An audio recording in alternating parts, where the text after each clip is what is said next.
Hey, ladies, take a look at this. This right here is Always Sunny. Now I'm dying to talk about Always Sunny.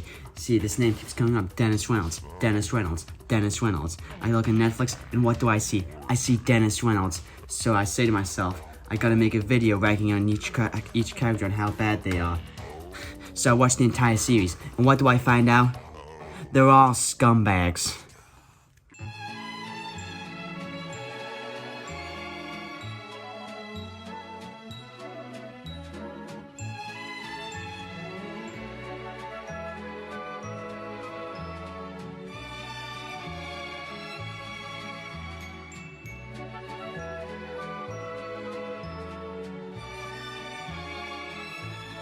It's Always Sunny in Philadelphia has been on TV for 18 years, and it has entertained its audiences with its deplorable and narcissistic protagonists who get up to mayhem in Philadelphia.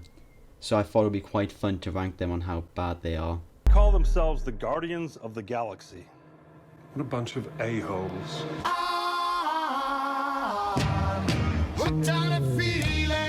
Okay, and first of all, before I start, just because someone's lower on the list doesn't mean they're good people.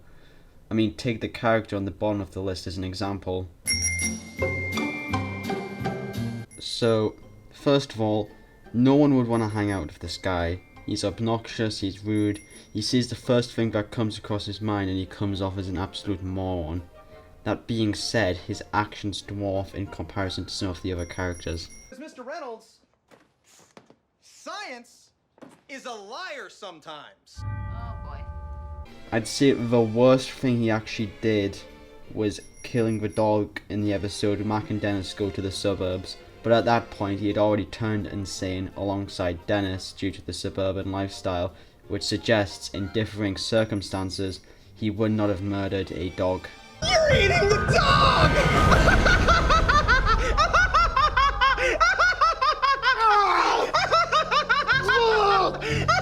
Oh God, what is wrong with you? However, there is things about Mac that make him go at the bottom of the list, like being put down by his friends and family. This also happens to Charlie and Dee. However, Charlie is too dumb to really notice, and well, for Dee, well, we'll get to her soon. Trust me. Another contributing factor for Mac being so low is that he is Catholic, but also gay at the same time, leading him to put a macho man persona even though no one actually cares that he's gay. This leads him to be a victim of himself as well. Now, don't get me wrong, he's a total moron who's done loads of bad things, but compared to the rest, he's a saint. Get it? 'Cause he's a Catholic. Now, there's another character who I debated being at the bottom of this list, and that is... Okay, first of all, Charlie isn't exactly all there, if you know what I mean. This could be for various reasons. A, his terrible childhood. B, glue sniffing. C, the fact that he lives in absolute poverty with a millionaire who wants to relive his glory days while also working a job that he barely gets paid for, while all his peers disrespect him, except only when they want something. Not only is Charlie incredibly stupid, but he is also illiterate. Hello, fellow American. This, you should vote me. I leave power. Good. Thank you. Thank you. If you vote me, I'm hot. What? Except for reading piano music, of course. You're a master of karate and friendship for everyone. A day man, that's it. Day man. Oh, fighter of the night man. Oh, champion of the sun. Oh, you're a master of karate and friendship for everyone. While Charlie is completely nuts, he often finds himself being a straight man for the rest of the gang's insanity. This can be seen in the episode Charlie Work, where he finds himself on a mission to protect Paddy's pub from a hygiene inspection, while a completely uncaring gang work on a chicken/steak air mile scam. That being said, there is one thing that makes Charlie worse than Mac, and that is the waitress. For the past 18 years, Charlie Kelly has terrorized and stalked the waitress.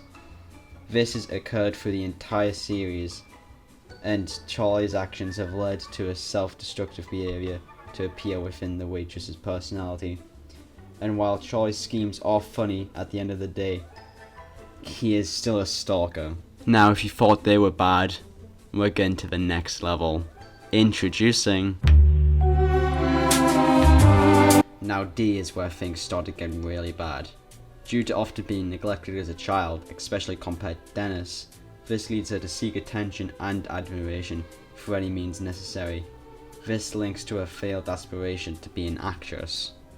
Did you think that was good? Tell me I'm good. Tell me it was good. Tell me I'm good. Tell me I'm good.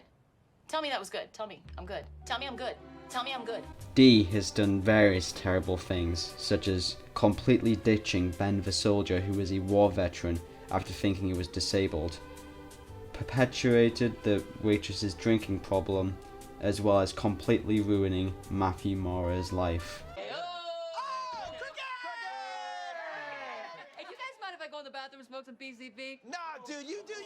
For those unenlightened, Matthew Mora is a priest who D, as well as the rest of the gang, bullied in high school. However, when he grew up, he became a priest and was later asked by the gang to bless a stain in the bar that looked like the Virgin Mary. D then wishes to start a relationship with Matthew, however that requires him to leave the priesthood behind, which is an irreversible choice.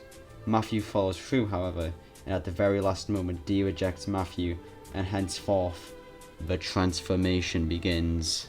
For the next 18 years, Matthew, now known as Rickety Cricket, would plummet into a downward spiral of insanity that is further encouraged by D and the rest of the gang. Top it off. We're having a conversation. Holy shit! Holy shit! Put it back on! Put it on! Put it back on! Next up, the men of the Reynolds family. And coming up first is... Frank Reynolds is up next, and I debated whether him or D were worse, because unlike D, most of his actions aren't really malicious most of the time. Instead, they're more made out of selfishness. That being said, his actions are so insanely and comically villainous that it is hard to ignore. Because I'm manipulating you. That's the way I get people to do things for me. Really? Yeah. Shit, that's awesome. How did you do that? If you make my chair look really nice, I will tell you. Deal. This man runs various shell corporations so he can money launder. He owned a sweatshop in Vietnam in the 90s. I didn't go to Vietnam just to have pansies like you take my freedom away from me. You went to Vietnam in 1993 to open up a sweatshop. And a lot of good men died in that sweatshop. He pimps his son out to old women. You can still have your rules. It says right here, no rules. Don't be so uptight. You know what? I'm walking from this. Ow! What the hell, dude? I'm knocking some sense into you, Dennis. This is all you got. Ah! Inadvertently supports a terror organization due to his carelessness, and embezzles millions from his business partner. Also, he funds pretty much every one of the gang's schemes, which makes him partially responsible for all the damage the gang has caused. This man is the Lex Luthor of Philadelphia, but instead of working out of $1 million skyscraper, he works from an Irish pub and a run-down Section 6 apartment, which his pseudo-son lives in. Frank also isn't the most politically correct. However, in his own unhinged way, he somehow seems to be the most respectful. For example, in the season 13 finale. Oh my God. I get it. Well, respectful except towards D, of course. I say, you are a big, fat, flightless bird! Anyways, our next guy is probably the reason you watch this video. It's none other than the Golden God himself.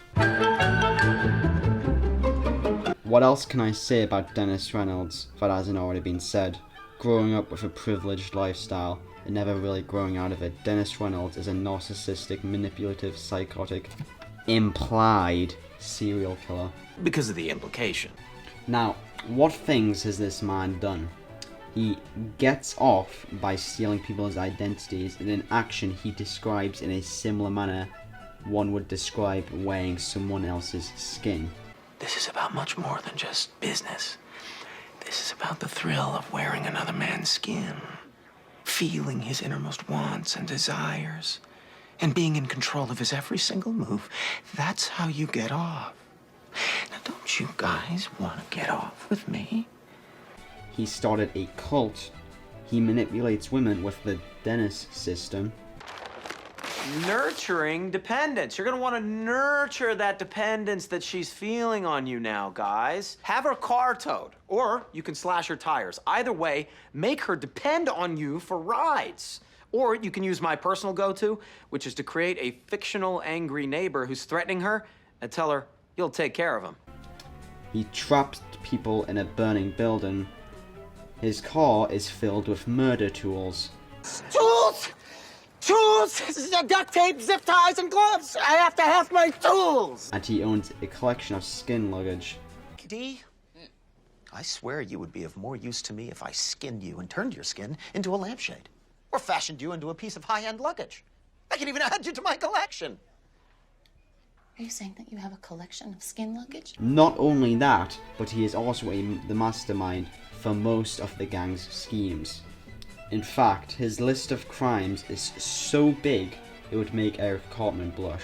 And unlike the rest of the gang, Dennis doesn't really have any personal issues or redeeming qualities. He's just pure villainy. If you find the character of Dennis Reynolds interesting, I'd recommend the video Diagnosing Dennis by Tropic Mephisto, as it goes over the character's evolution throughout the entire series. Anyways, that's about all. I've had a load of fun making this video and I hope you enjoyed it. It's Always Sunny in Philadelphia is one of my favourite shows of all time, and if you haven't watched it for some reason, well, go watch it because it's awesome. Anyways, I thank you for taking the time out of your day to watch this video all the way through, and if you liked my video, then feel free to like and subscribe so you can see what comes up next, and make sure to check out some of my older videos if you're interested in my content. Anyways, thank you for watching and have a wonderful day. Your pieces. My guns. Oh. Anyway, I started blasting. Bang! Wow. Bang! Well, I don't see so good, so I missed. Then they ran away. I ran after them. Okay. Bang! Tried to shoot them in the back.